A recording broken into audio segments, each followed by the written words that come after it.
आपका यूनिक प्रज्ञान यूट्यूब परिवार में मैं प्रज्ञान सर हार्दिक स्वागत करता हूं, वंदन करता हूं, अभिनंदन करता हूं। प्यारे साथियों, पाठचर्या होने वाली है काफी महत्वपूर्ण, क्योंकि आज की इस पाठचर्या में प्रमुख कथनों पर आधारित प्रैक्टिस सेट को करने वाले हैं हम लोग हल। या प्रैक्टिस सेट हल करना प्रारंभ करें इससे पूर्व अगर वीडियो को पहली बार देख रहे हैं तो वह चैनल पर नए हैं तो कृपया चैनल को सब्सक्राइब, वीडियो को लाइक और शेयर करना बिल्कुल ना भूलें। बिना समय गंवाए प्रारंभ करते हैं आज की इस प्रैक्टिस सेट को। और प्रैक्टिस सेट का देखते हैं पहला।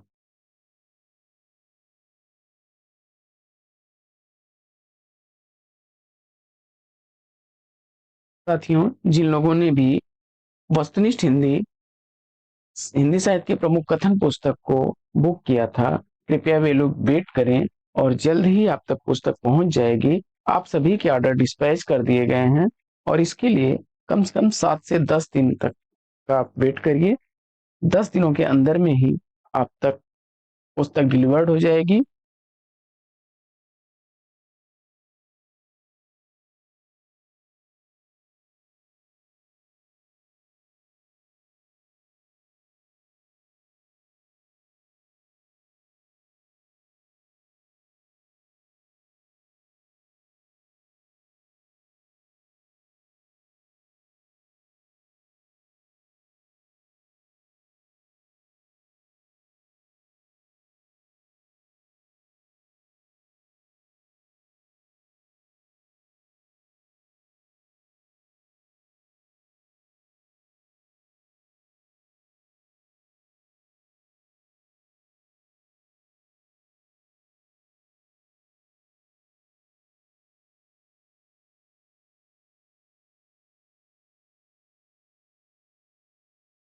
देखते हैं आज का पहला प्रश्न।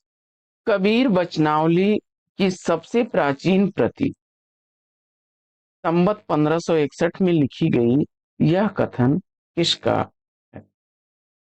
और दिए गए विकल्पों में से अगर आपने इस प्रश्न का सही उत्तर सेलेक्ट कर लिया है, किसको?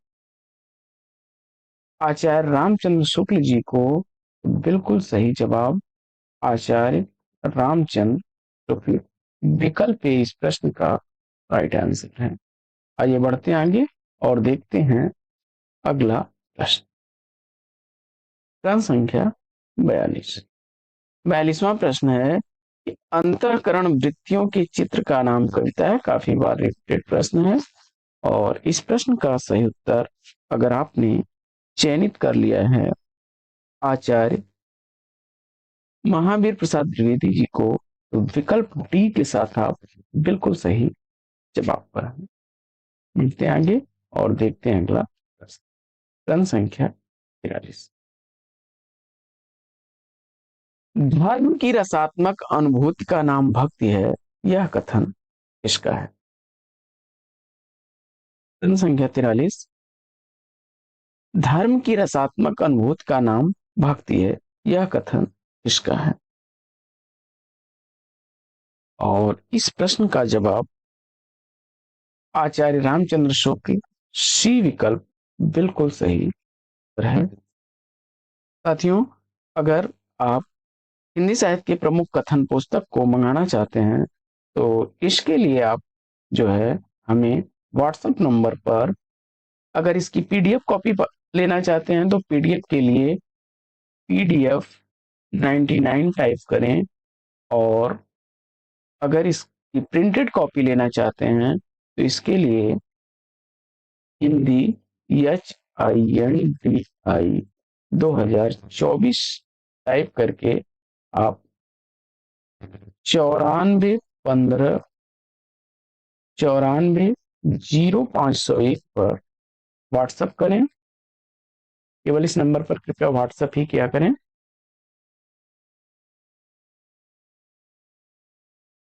बढ़ते हैं आगे और देखते हैं अगला प्रश्न।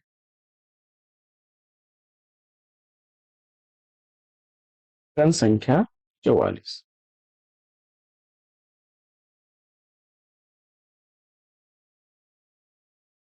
तुलसीदास ऐसे प्रतिभा संपन्न कवि और पंडित को पाकर राम भक्ति आंदोलन चमक उठा। प्रश्न संख्या 44 का सही जवाब क्या होगा? तुलसीदास ऐसे प्रतिभा संपन्न कवि और पंडित को पाकर राम भक्ति आंदोलन चमक उठा, यह कथन किस विद्वान का है?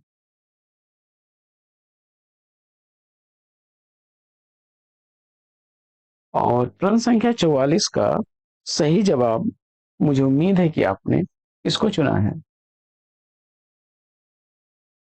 डॉक्टर बच्चन सिंह को। विकल्प बी के साथ आप राइट आंसर के।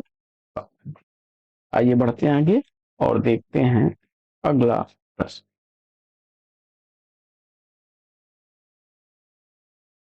अगला प्रश्न है कि कवि मुक्तिबोध के लिए अस्मिता की खोज, कवि मुक्तिबोध के लिए अस्मिता की खोज व्यक्ति की खोज नहीं बल्कि क्या है? अभिव्यक्ति की खोज है। कवि मुक्तिबोध के लिए अस्मिता की खोज व्यक्ति की खोज नहीं बल्कि अभिव्यक्ति की खोज है, यह कथन किस विद्वान का? प्रश्न संख्या 45 का सही जवाब चयनित करिए। और इस प्रश्न का सही उत्तर नामवर सिंह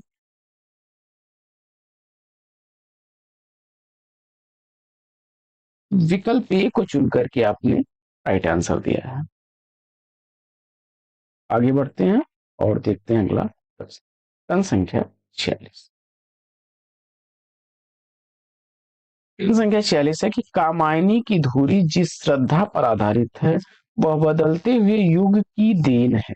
कामायनी की धुरी जिस श्रद्धा पर आधारित है वह बदलते हुए युग की देन है, यह कथन इस विद्वान का है।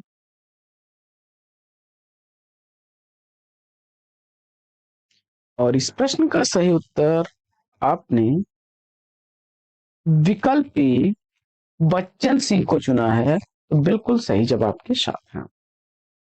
बढ़ते हैं आगे और देखते हैं अगला प्रश्न। प्रश्न संख्या 47। प्रगतिवाद छायावाद की भस्म से नहीं पैदा हुआ बल्कि उसे घूंट कर पैदा हुआ है, यह कथन किसका है?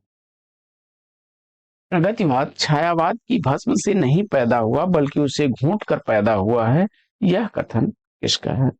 प्रश्न संख्या 47 का सही जवाब आपने इसको चुन लिया, डॉक्टर नगेंद्र को। तो विकल्प 20 प्रश्न का बिल्कुल सही जवाब। आइए बढ़ते हैं आगे और देखते हैं अगला प्रश्न।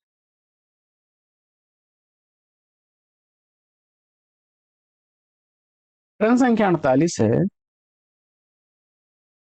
कि धर्म का प्रवाह कर्म ज्ञान और भक्ति इन तीन धाराओं में चलता है। धर्म का प्रवाह कर्म ज्ञान और भक्ति इन तीन धाराओं में चलता है, यह कथन किस विद्वान का है? जवाब में मुझे उम्मीद है कि आपने आचार्य रामचंद्र शुक्ल जी को सुना होगा, आचार्य रामचंद्र शुक्ल जी को। आइए बढ़ते हैं आगे और देखते हैं अगला।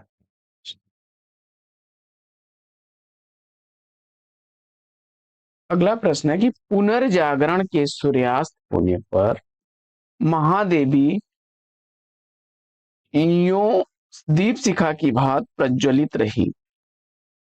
पुनर्जागरण के सूर्यास्त होने पर महादेवी यों दीप शिखा की भांति प्रज्वलित रही, यह कथन किस विद्वान का है?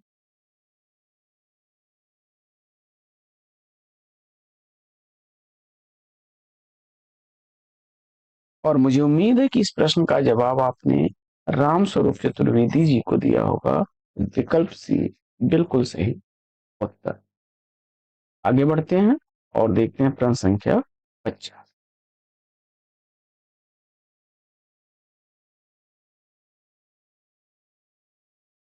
दोहा या दूहा भ्रंश का अपना छंद है, उसी प्रकार जिस प्रकार गाथा प्राकृत का अपना छंद है।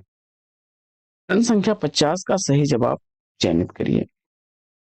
प्रश्न संख्या 50 का राइट आंसर है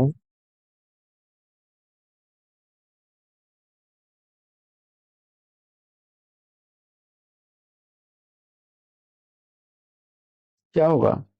विकल्प बी, आचार्य हजारी प्रसाद द्विवेदी जी। आचार्य हजारी प्रसाद द्विवेदी जी। विकल्प डी बिल्कुल सही जवाब। काफी रिपीटेड प्रश्न है, परीक्षाओं में कई बार रिपीट हुआ है साथियों। अगला प्रश्न, मनुष्यों की मुक्त की तरह कविता की भी मुक्ति होती है। मनुष्यों की मुक्त की तरह कविता की भी मुक्ति होती है, यह कथन किस विद्वान का है? मनुष्यों की मुक्ति की तरह कविता की भी मुक्ति होती है, यह कथन सूर्यकांत त्रिपाठी निराला जी का है। विकल्प बी के साथ आप बिल्कुल सही जवाब पर। आगे बढ़ते हैं और देखते हैं अगला प्रश्न संख्या 52।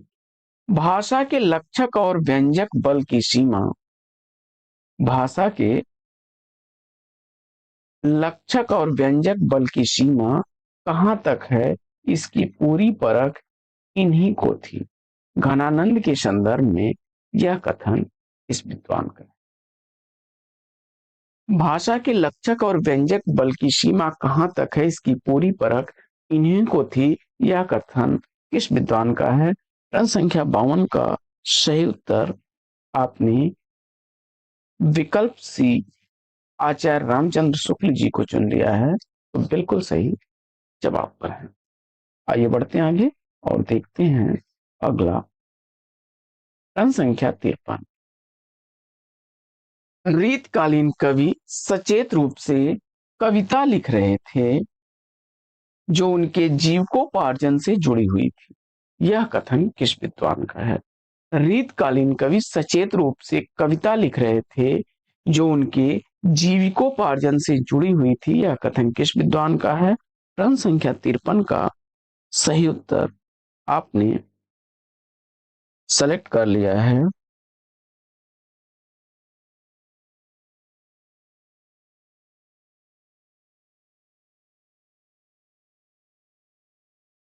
तिरपन का सही जवाब बच्चन सिंह चुन करके आपने सही उत्तर दिया है विकल्प ए। आइए बढ़ते हैं आगे और देखते हैं प्रश्न संख्या 14।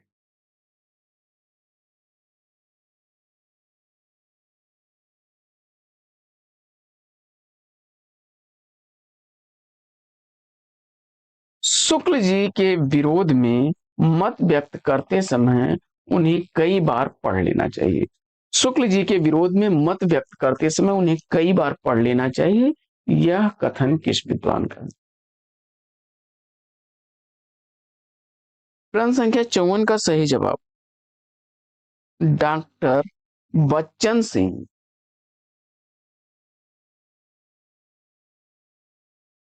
शुक्ल जी के विरोध में मत व्यक्त करते समय उन्हें कई बार पढ़ लेना चाहिए, शुक्ल जी के संदर्भ में यह कथन है डॉक्टर बच्चन सिंह का।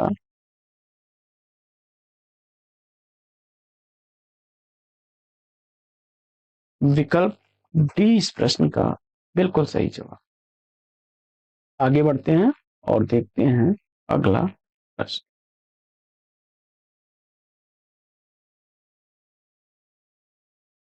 यह भी रिपीटेड प्रश्न है, कई बार रिपीट हुआ है। ज्ञान राशि के संचित कोष का नाम साहित्य है। ज्ञान राशि के संचित कोष का नाम साहित्य, यह कथन किसका है? प्रश्न संख्या 55।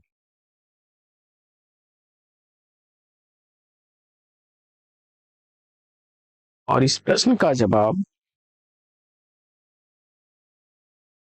पंडित महावीर प्रसाद द्विवेदी, सी विकल्प को चुना आपने, बिल्कुल सही जवाब के साथ हैं। आगे बढ़ते हैं और देखते हैं अगला प्रश्न। प्रश्न संख्या 56। यद्यपि मैं उर्दू का बड़ा पक्षपाती हूं, लेकिन मेरे विचार में हिंदी को भी भाषा या बोली कहना उचित नहीं है, यह कथन किसका है?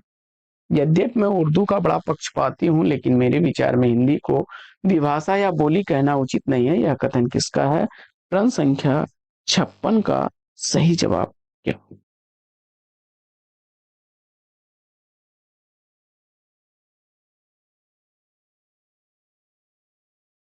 और इस प्रश्न का सही उत्तर आपने गारसा दतासी विकल्प ए को चुन करके राइट आंसर दिया है। आगे बढ़ते हैं और देखते हैं अगला प्रश्न। प्रश्न संख्या 57।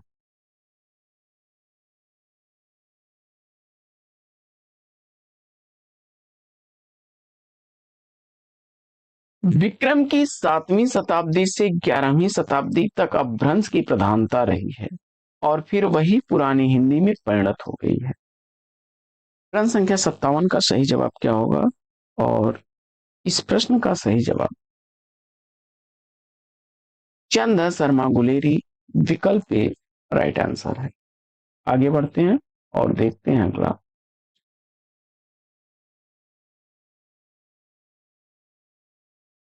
अगला प्रश्न है, यह यानी पृथ्वीराज रासो एक राजनीतिक महाकाव्य है, दूसरे शब्दों में राजनीति की महाकाव्यात्मक त्रासदी। यह कथन किसका है?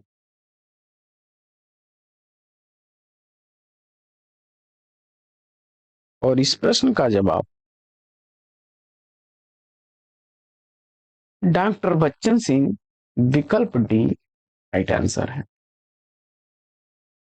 साथियों, संबंधित पुस्तक जिससे हम लोग यह प्रैक्टिस सेट कर रहे हैं, अगर इस पुस्तक को आप मंगाना चाहते हैं तो इसके दोनों ही फॉर्मेट आपको मिल जाएंगे, पीडीएफ और प्रिंटेड। पीडीएफ के लिए आप व्हाट्सएप पर हमें पीडीएफ लिख करके 99 टाइप करें, और अगर इसकी प्रिंटेड कॉपी लेना चाहते हैं तो इसके लिए हिंदी 2024 लिख करके टाइप करें और भेज दें आप व्हाट्सएप नंबर 9415940501 पर। यहाँ पर साथियों आपको पीडीएफ 99 जो है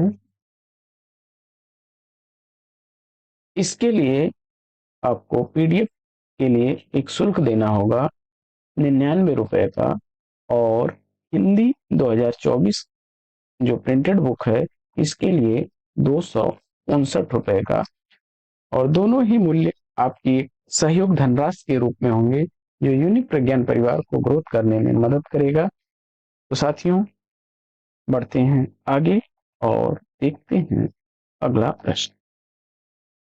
अगला प्रश्न है कि लेकिन जोर देकर कहना चाहता हूं कि अगर इस्लाम नहीं आया होता तो भी साहित्य का 12 आना वैसा ही होता जैसा आज है। अगर इस्लाम नहीं आया होता तो भी साहित्य का 12 आना वैसा ही होता जैसा आज है। यह कथन किस विद्वान का है? और प्रश्न संख्या 59 का सही उत्तर, मुझे उम्मीद है कि आपने आचार्य हजारी प्रसाद द्विवेदी विकल्प बी को चुना होगा राइट आंसर के साथ में। बढ़ते हैं आगे और देखते हैं अगला प्रश्न। प्रश्न संख्या 60 है कि कबीर के निर्गुण पंथ का आधार भारतीय वेदांत और सूफी कवियों का प्रेम तत्व है। यह कथन किस विद्वान का है? और प्रश्न संख्या 60 का सही जवाब आचार्य रामचंद्र शुक्ल यानी विकल्प सी सही उत्तर है। आगे बढ़ते हैं और देखते हैं अगला प्रश्न। प्रश्न संख्या 61। शब्दों को जोड़ तोड़ के चमत्कार लाने के फेर में पड़ना कबीर की प्रवृत्ति में प्रतिकूल था। यह कथन किस विद्वान का है? कबीर के संदर्भ में। प्रश्न संख्या 61 का सही उत्तर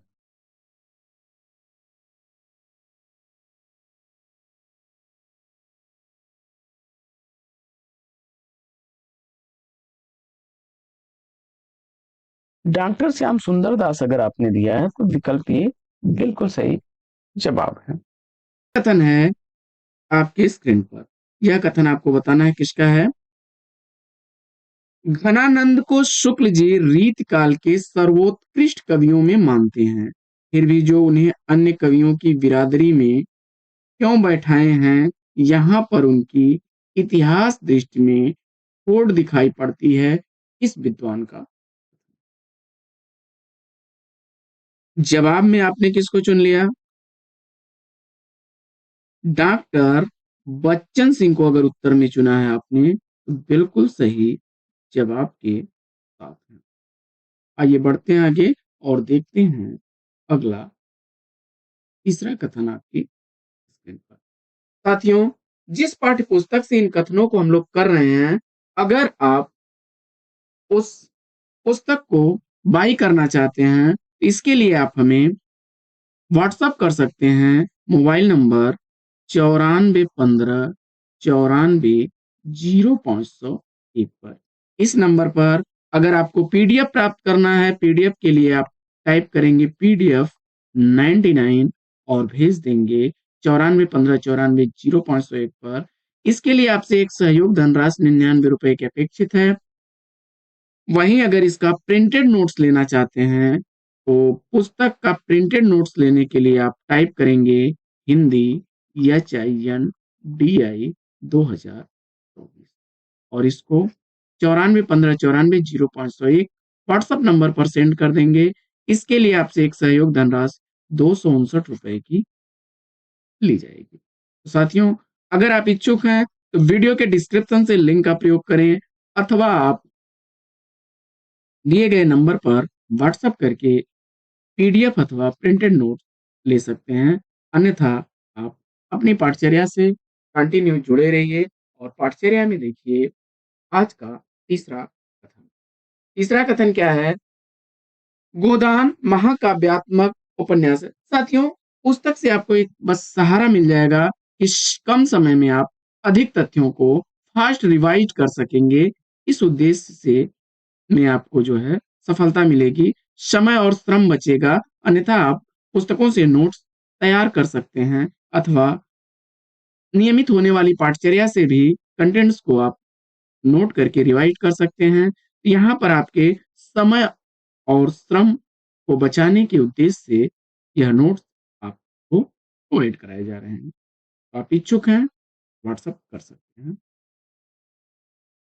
गोदान महाकाव्यात्मक उपन्यास है किस विद्वान का कथन है? यह कथन भी किसका है? डॉक्टर बच्चन डॉक्टर बच्चन सिंह का। आगे बढ़ते हैं और देखते हैं अगला अगला कथन। साथियों, गोदान कृषि संस्कृति का शोक गीत न होकर करुण महाकाव्य है। गोदान कृषि संस्कृति का शोक गीत न होकर के करुण महाकाव्य है किस विद्वान का कथन? गोदान के संदर्भ में यह कथन आपने किसका चुन लिया है? नलिन विलोचन शर्मा को। नलिन विलोचन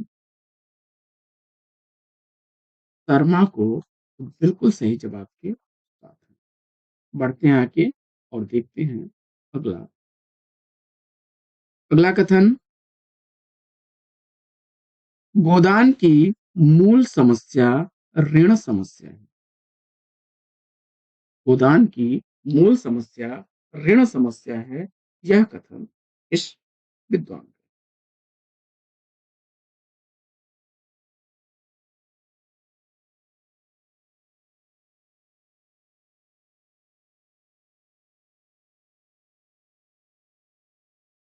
गोदान की मूल समस्या ऋण समस्या है। यह कथन डॉक्टर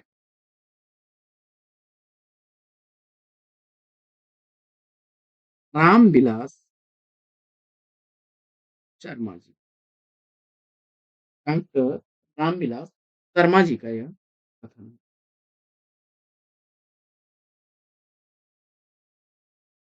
बढ़ते हैं आगे और देखते हैं अगला कथन। छठवां कथन आपके स्क्रीन पर क्या है? राजनीति और साहित्य मात्र अभिव्यक्ति में एक ही अभिव्यक्ति में ही भिन्न है। राजनीति और साहित्य मात्र अभिव्यक्ति में ही भिन्न है, उनका मूल है आज का यथार्थ, उसके लक्ष्य, उसके अभिप्रेत, उनके संघर्ष। इस विद्वान का कथन। गजानन माधव मुक्तिबोध उत्तर चुन करके आपने सही जवाब दिया है। गजानन माधव मुक्तिबोध उत्तर दिया आपने, तो राइट आंसर के साथ में। आइए बढ़ते हैं आगे और देखते हैं अगला कथन। अगला कथन है, सातवां कथन आपकी स्क्रीन पर, कि गोदान कृषि संस्कृति एवं ग्रामीण जीवन का महा। गोदान कृषि संस्कृति एवं ग्रामीण जीवन का महाकाव्य है, इसका कथन है। जवाब में आपने सेलेक्ट कर लिया किसको? गोपाल राय को राइट आंसर के साथ हैं। आगे बढ़ते हैं और देखते हैं अगला।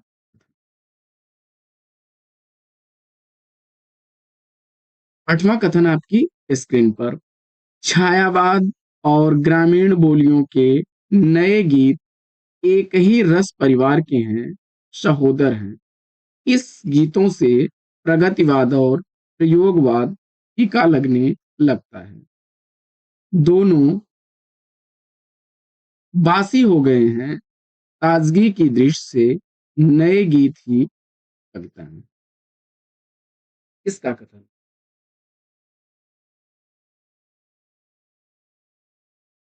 छायावाद और ग्रामीण बोलियों के नए गीत एक ही रस परिवार के हैं, सहोदर हैं। इस गीतों से प्रगतिवाद और प्रयोगवाद फीका लगने लगता है, दोनों बासी हो गए हैं, ताजगी की दृष्टि से नए गीत ही कविता हैं। किस विद्वान का कथन है? जवाब में आपने किसको चुना? शांति प्रिय द्विवेदी जी को, तो राइट आंसर के साथ हैं आप। शांति प्रिय द्विवेदी जी का यह कथन है। आगे बढ़ते हैं और देखते हैं अगला कथन। नौवां कथन है कि भावों का उत्कर्ष दिखाने और वस्तुओं के रूप गुण क्रिया का अधिक तीव्र अनुभव कराने में कभी कभी सहायक होने वाले उक्ति अलंकार। इसका कथन है साथियों। रस मीमांसा से अवतरित, रस मीमांसा किसकी रचना है? शुक्ल जी को चुना आपने, आचार्य रामचंद्र शुक्ल को चुना। राइट आंसर है आपका रामचंद्र। आइए बढ़ते हैं आगे और देखते हैं अगला कथन। 10वां कथन आपकी स्क्रीन पर, किसी तथ्य, अनुभूति, घटना या चरित्र की प्रभावपूर्ण अभिव्यक्ति के लिए अलंकारों का प्रयोग होता है।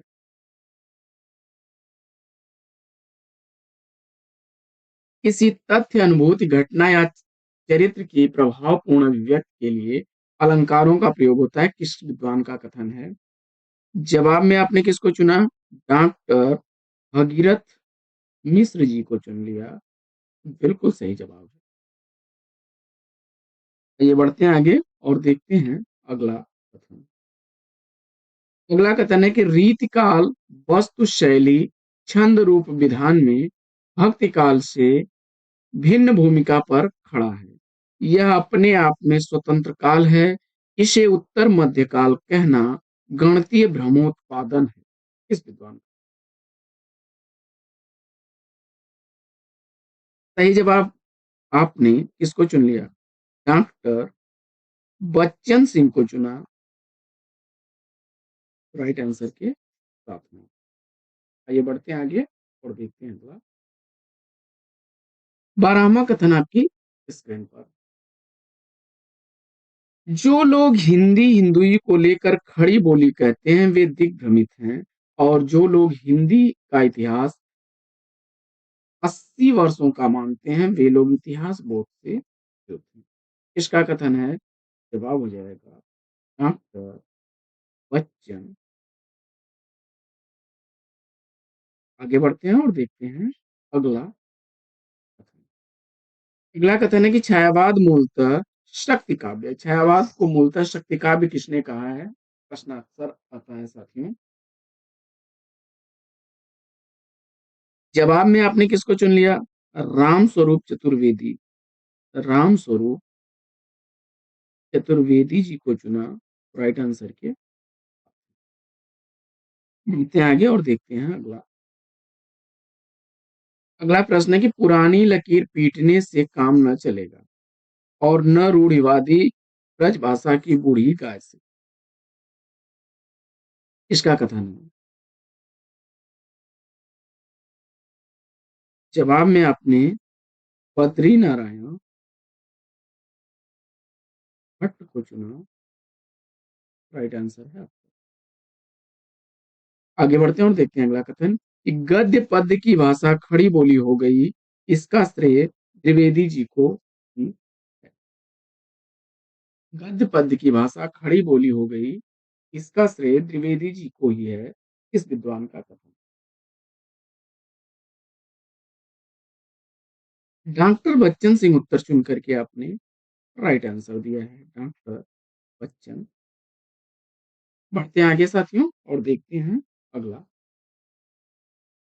अगला कथन है कि सरस्वती में समसामयिकता के प्रति आग्रह है और भारतेंदु जी के गद्य में जो जिंदा दिली सरसता हंसमुखता और व्यंग है वह सरस्वती में प्रकाशित गद्य में कहा।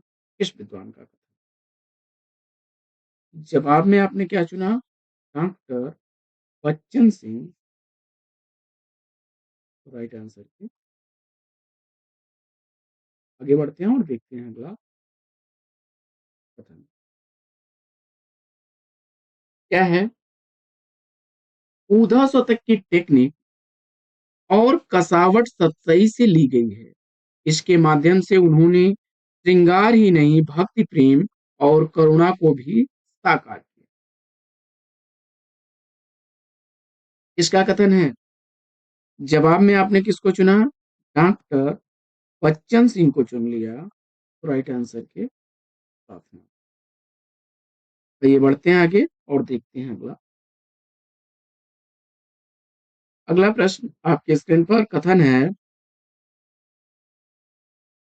उनकी कविता में किसानी सहजता गांधीवादी सात्विकता देश प्रेम और प्राकृतिक सौंदर्य का स्वाभाविक मिश्रण हो गया है। यह रामशरण गुप्त जी के संदर्भ में इस विद्वान। उत्तर में आपने क्या चुना? डॉक्टर बच्चन सिंह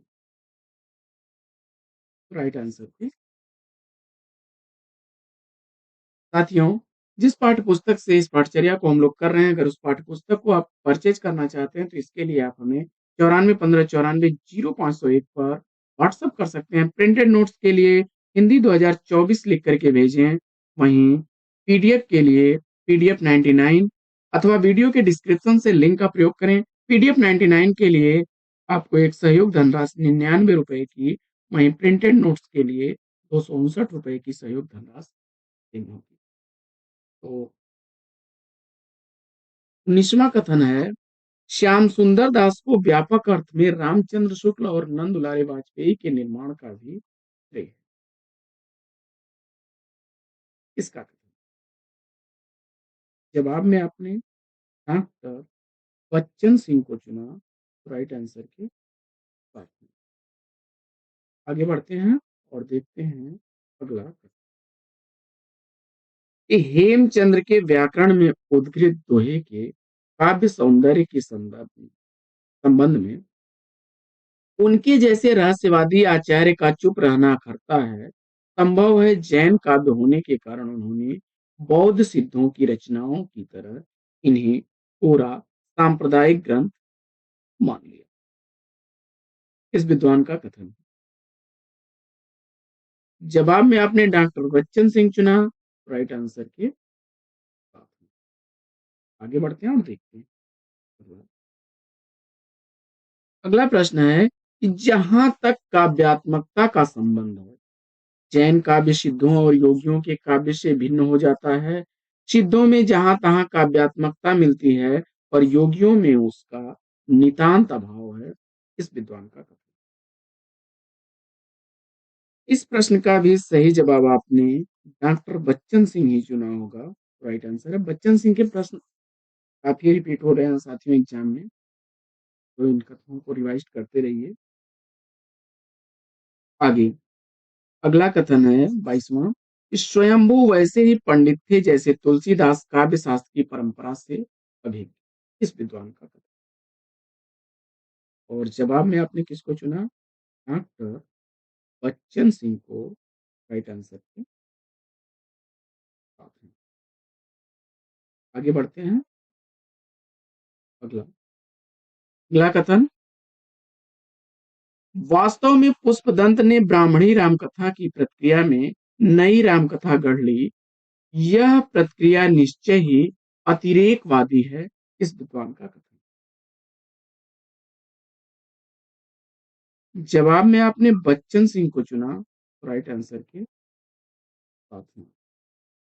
यह भी कथन किसका है? डॉक्टर बच्चन सिंह का। तो साथियों आज का यह प्रैक्टिस सेट लेगा यहीं पर विराम। वीडियो से संबंधित पीडीएफ प्राप्त करने के लिए आप हमें टेलीग्राम चैनल यूनिक प्रज्ञान ज्वाइन करें, अथवा आप प्रिंटेड नोट्स लेने के लिए अथवा पीडीएफ लेने के लिए 9415940501 पर व्हाट्सएप कर सकते हैं, अथवा वीडियो के डिस्क्रिप्शन से लिंक का प्रयोग करें। तो फिर मिलते हैं साथियों, आज की पाठचर्या में लेते हैं यहीं पर विदा। अगले वीडियो में मिलेंगे एक नए प्रकरण, एक नए टॉपिक के नए अंदाज में। तब तक के लिए लेते हैं आपसे विदा। जय Hind. Best wishes, best of luck. जय हिंद।